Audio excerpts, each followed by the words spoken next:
మనం చేసినవి చెప్పాలి, వాటి కొనసాగింపు ఎంత అవసరమో ప్రతి ఇంట్లో కూడా వెళ్ళి చెప్పాలి. ఈరోజు నేను చెప్తా ఉన్న ప్రతి మాట కూడా జాగ్రత్తగా ఆలోచన చేసి వినమని చెప్పి కోరుతా ఉన్నాను మీ అందరితో కూడా. మనకు మన వైఎస్ఆర్సీపీకి ప్రజలు 2019లో ఒక్కసారి అధికారం ఇస్తేనే, మొదటిసారి ఛాన్స్ ఇస్తేనే రైతులకు అదనంగా ఇంతకు ముందు ఎప్పుడూ కూడా రైతన్న చూడని విధంగా ఒక రైతన్నకు రైతు భరోసాను తీసుకొచ్చి ఇచ్చాం. గ్రామాలలో రైతన్నకు చేయి పట్టుకుని నడిపించే ఆర్బీకే వ్యవస్థను గ్రామ స్థాయిలోకి తీసుకొని వచ్చి రైతన్నకు తోడుగా నిలిచాం. పగటిపూటే రైతన్నకు 9 గంటల పాటు ఉచిత విద్యుత్ ఆ రైతన్నకు తన గ్రామంలోనే అందుబాటులోకి తీసుకొచ్చాం. మొట్టమొదటిసారిగా ఏ సీజన్లో నష్టం జరిగితే ఆ సీజన్ ముగిసేలోగానే రైతన్నకు ఇన్పుట్ సబ్సిడీ ఇవ్వటం మొదలెట్టింది మీ బిడ్డ ప్రభుత్వం వచ్చిన తర్వాతనే. రైతన్నలకు మొట్టమొదటిసారిగా ఎప్పుడూ జరగని విధంగా ఉచిత పంటల బీమా ఇస్తా ఉన్నది కూడా మీ బిడ్డ ముఖ్యమంత్రి అయిన తర్వాతనే. గతంలో ఎప్పుడూ కూడా ఏ రైతన్నా కూడా చూడని విప్లవాత్మక మార్పులు ఇవి. ఒక రైతన్నకు రైతు భరోసాతో రైతన్నను తోడుగా ఉంటూ ఆదుకుంటూ ఇన్ని కార్యక్రమాలన్నీ కూడా జరిగిన పరిస్థితులు కేవలం మీ బిడ్డ పాలనలోనే జరిగాయి. ఈ పథకాలన్నీ కూడా ప్రతి రైతన్నకు కొనసాగాలన్నా, రైతులను పీడించే బాబు మార్కు దళారీ వ్యవస్థ మళ్ళీ రాకూడదన్నా, అందుకోసం ప్రతి ఒక్క రైతన్న కూడా బయటికి రావాల్సిన అవసరం ఉంది. స్టార్ క్యాంపెయినర్లుగా ఆ రైతన్న ముందుకొచ్చి ఇంకో 100 మందికి చెప్పవలసిన అవసరం ఉంది అని చెప్పి ప్రతి ఇంటికి వెళ్ళి ప్రతి రైతన్నకు కూడా చెప్పమని కోరుతా ఉన్నాను. ఈరోజు విందు భోజనం పెడతా అని, బిర్యానీ పెడతా అని మోసపూరిత ఆశ చూపించి చంద్రబాబు ఇప్పుడు మనం పెడతా ఉన్న అన్నాన్ని, గిన్నెని రెండింటినీ కూడా రైతన్న దగ్గర నుంచి లాక్కోవటానికి అడుగులు వేస్తా ఉన్నాడు.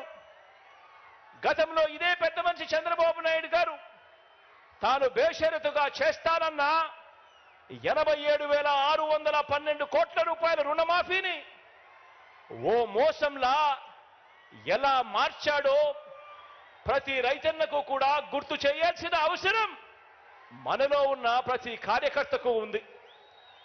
2019లో సీఎం అయిన మీ జగన్ పేరు చెబితే, మన వైఎస్ఆర్సీపీ పేరు చెబితే అక్క చెల్లెమ్మలకు గతంలో ఎప్పుడూ కూడా జరగని విధంగా ఈరోజు అక్క చెల్లెమ్మలకు ఓ అమ్మఒడి, అక్క చెల్లెమ్మలకు ఓ ఆసరా, అక్క చెల్లెమ్మలకు ఓ 0 వడ్డీ, అక్క చెల్లెమ్మలకు ఒక చేయూత, అక్క చెల్లెమ్మలకు ఒక కాపు నేస్తాం, ఒక ఈబీసీ నేస్తాం, ఒక 31 లక్షల ఇళ్ల పట్టాల పంపిణీ, 22 లక్షల ఇళ్ల నిర్మాణం వేగంగా జరుగుతా ఉన్న పరిస్థితులు.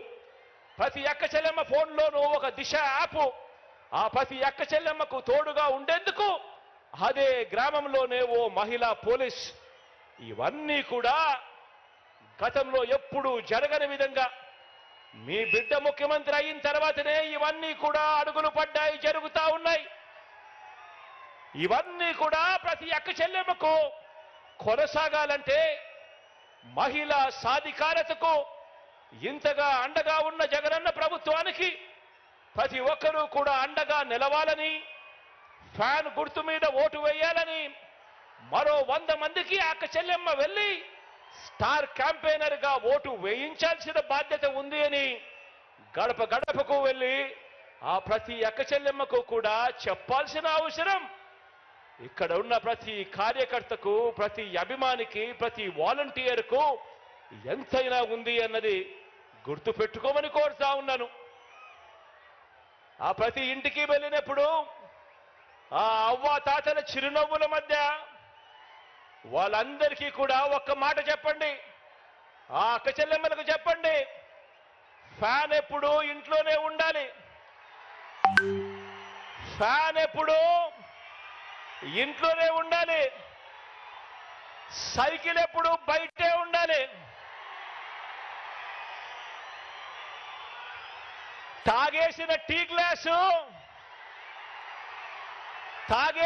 గ్లాసు ఎప్పుడు సింక్ లోనే ఉండాలి.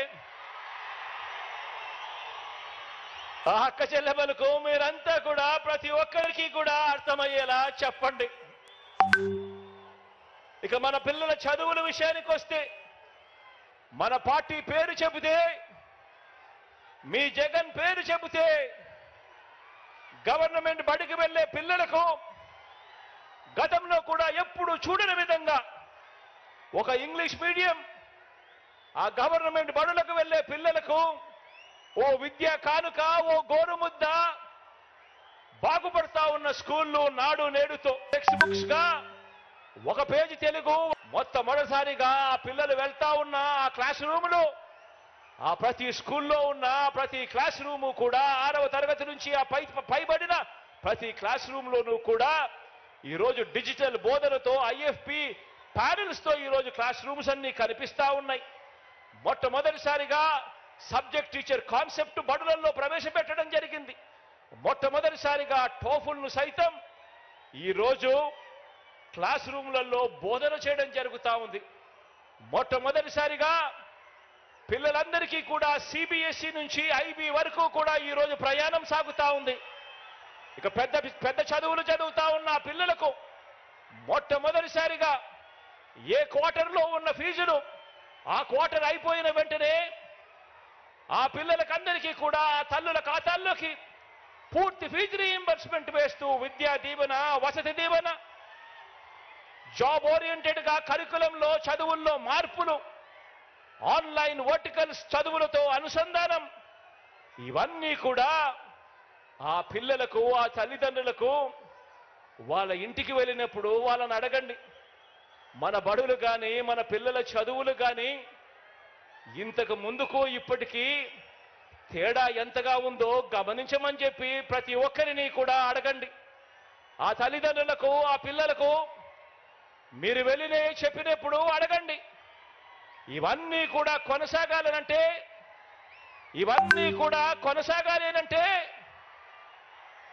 ఆ పిల్లలు అనర్గళంగా ఇంగ్లీష్లో మాట్లాడే పరిస్థితి రావాలి అనంటే, పెత్తందారులతో ఆ పిల్లలు పోటీ పడే పరిస్థితి జరగాలి అనంటే మళ్ళీ అది చేయగలిగింది కేవలం మీ అన్న ముఖ్యమంత్రి అయితేనే జరుగుతుంది అని చెప్పి ప్రతి ఇంటికి వెళ్ళి చెప్పండి. ఈరోజు 1వ తరగతిలో ఉన్న ఆ పేదింటి పాప లేదా ఆ పేదింటి బాబు మరో 10-15 సంవత్సరాలలో అంతర్జాతీయ చదువులతో పెత్తందారుల పిల్లలు